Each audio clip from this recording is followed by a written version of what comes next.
अस्सलामुअलैकुम, welcome to think big. हमने last video में इस बात को समझने की कोशिश की थी कि प्रोक्रेस्टिनेशन क्या होती है और आखिर हम प्रोक्रेस्टिनेशन करते क्यों हैं, जबकि we know it's a bad thing to do. Always remember, हम में से कोई भी इंसान कभी परफेक्ट नहीं बन सकता और हम सब कभी ना कभी प्रोक्रेस्टिनेशन के शिकार हो जाते हैं। आज हम ये समझने की कोशिश करेंगे how we can combat procrastination. मैं आज आपको सिंपल 7 स्टेप्स बताऊंगा जिनको फॉलो करते हुए आप प्रोक्रेस्टिनेशन से खुद को बचा सकते हैं। But I request you, procrastination की दोनों वीडियोस देखिएगा ताकि आप अच्छे से समझ पाएं कि क्या आप वाकई ही एक प्रोक्रेस्टिनेटर हैं या नहीं। लिंक आपको डिस्क्रिप्शन में मिल जाएगा। तो स्टार्ट करते हैं अपनी वीडियो को। ये कहना गलत नहीं होगा कि हमारी विल पावर हमें किसी काम को पूरा करने के लिए मोटिवेट करती है और हम अपनी विल पावर को मोटिवेट करने के लिए एक्सपेक्ट करते हैं कि रिजल्ट्स अच्छे आएंगे और हम इस काम को पूरा कर लेंगे। इसके ऑपोजिट, जब हम अच्छे रिजल्ट्स की उम्मीद करना छोड़ देते हैं तो हम एफर्ट्स करने की विलिंगनेस को कम कर देते हैं और फिर हम क्या करते हैं? जी हाँ, प्रोक्रेस्टिनेशन। आप किसी काम को करते हुए जितनी ज़्यादा सक्सेसफुल होने की और अच्छे रिजल्ट्स की उम्मीद रखेंगे, पॉजिटिव थिंकिंग करेंगे, उतना ही कम चांस है कि आप प्रोक्रेस्टिनेशन करेंगे। इसलिए हमेशा अच्छे रिजल्ट्स को एक्सपेक्ट करते हुए काम को स्टार्ट करें। तो पहला स्टेप है ब्रेक डाउन द स्टेप्स। कोई भी टास्क हो जो आपको मुकम्मल करना है, चाहे कोई एग्जाम हो या कोई प्रोजेक्ट, आप इसे स्मॉल स्टेप्स में करने की कोशिश करें। काम को छोटे छोटे हिस्सों में करने से उसे कंप्लीट करने की एक्सपेक्टेंसी इंक्रीज हो जाती है, because doing small things is easier.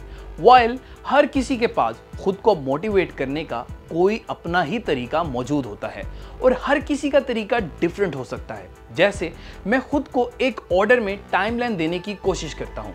For example, मुझे नेक्स्ट वीक अपने किसी एग्जाम की तैयारी के लिए स्टडी करनी है, इसलिए मुझे बहुत सी एक्सरसाइजेज और लेक्चर्स को पढ़ना होगा। तो मैं कुछ देर रिलैक्स होकर ये डिसाइड करूंगा कि कौन से लेक्चर्स मुझे कितने दिन में कंप्लीट करने हैं और कौन सी एक्सरसाइज मुझे पैरेलल प्रैक्टिस के साथ लेकर चलनी है।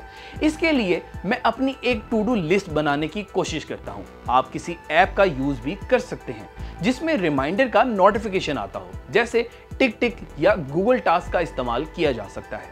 हर किसी के पर्सनैलिटी और रूटीन अलग हो सकती है, इसलिए आप अपने लिए कोई बेहतर वे तलाश करें जो आपको बार बार काम करने के लिए रिमाइंडर देता रहे। नेक्स्ट, नंबर 2 है कीप द टास्क स्मॉल। किसी भी काम को कंप्लीट करने के लिए सबसे मुश्किल पार्ट उस काम को स्टार्ट करना होता है। इसके लिए आप एक फेमस टेक्निक का इस्तेमाल कर सकते हैं जिसे पोमोडोरो टेक्निक कहा जाता है। जब आप किसी भी काम को करने का प्लान करें तो इसमें ब्रेक्स को लाजमी ऐड करना है आपने। जब आप फर्स्ट स्टेप को फॉलो करेंगे और अपने काम को स्मॉल पार्ट्स में ब्रेक कर लेंगे तो इस तरह वो छोटे छोटे काम आप कंप्लीट करने लग जाएंगे। पोमोडोरो टेक्निक असल में आपको डिस्ट्रैक्ट होने और एग्जॉस्टेड फील करने से बचाती है। फॉर एग्जाम्पल, जब मैं अपने काम के एक पार्ट को 20 मिनट में कंप्लीट कर लूँगा और ब्रेक लूँगा, मेरा ब्रेन मुझे एक सेटिस्फेक्शन की फीलिंग देगा जो मुझे छोटी सी ब्रेक के बाद नेक्स्ट पार्ट को कंप्लीट करने के लिए मोटिवेट करने लग जाएगा। अगर आपको डिस्ट्रैक्शन का इशू है और आप चाहते हैं कि आप अपना फोकस बेहतर करें तो आप ये वीडियो देखने के बाद इस लिंक पर क्लिक करके डिटेल वीडियो देख सकते हैं जिसमें हमने बताया है how to avoid distraction. Third step है सेट द बार लो। ये एक और ट्रिक है जिसके जरिए हम अपनी एक्सपेक्टेंसी को इंक्रीज कर सकते हैं। अपना गोल अपनी कैपेबिलिटी से थोड़ा कम बनाएं। यानी अगर आप 1 घंटा काम कर सकते हैं तो बेहतर है 40 मिनट काम करने का गोल बनाएं। मैंने खुद इस तरीके को रनिंग करने के लिए यूज़ किया था, जिससे मुझे फ़ायदा ये हुआ कि मैं छोटी सी ब्रेक के बाद अगेन रनिंग करना स्टार्ट कर लेता था। इस तरह मैंने ये काम खुद के लिए आसान बनाने की कोशिश की और आप भी इस ट्रिक को यूज़ कर सकते हैं ताकि डिफ़िकल्ट समझकर हम किसी काम को छोड़े नहीं और इस तरह हम कंटिन्यूटी को भी बरकरार रख सकते हैं, जो प्रोक्रेस्टिनेशन को ख़त्म करने के लिए बहुत इंपॉर्टेंट है कि हम लेजीनेस को कम करें। Number 4 is hack the pleasure from the experience. क्या आपको ऐसा फील होता है कि स्टडी करना एक बोरिंग चीज़ है या बहुत से ऐसे काम जो करना असल में इम्पॉर्टेंट है वो आपको बोरिंग लगते हैं? इसकी एक बड़ी वजह यह है कि हम इमीडिएट आउटकम्स को सपोर्ट नहीं करते, यानी हम काम को पेंडिंग में डालकर रिजल्ट्स के खराब होने के बारे में कुछ भी नहीं सोचते और इस वजह से हम अपनी प्रायोरिटीज को आइडेंटिफाई भी नहीं कर पाते हैं। इट मीन्स हम इंपॉर्टेंट वर्क्स को बिल्कुल भी वैल्यू नहीं कर रहे हैं। अपने इंपॉर्टेंट कामों को वैल्यू करने से हम प्रोक्रेस्टिनेशन को ओवरकम कर सकते हैं। So how do we increase value? एक तरीका यह है कि हम अपने काम को कंप्लीट करने के बाद खुद को अप्रिशिएट करना सीखें, अपने आप को इनाम दें। फॉर एग्जाम्पल, आप कोई पसंद का हेल्दी फूड खाएं, दोस्तों के साथ थोड़ा टाइम स्पेंड कर सकते हैं।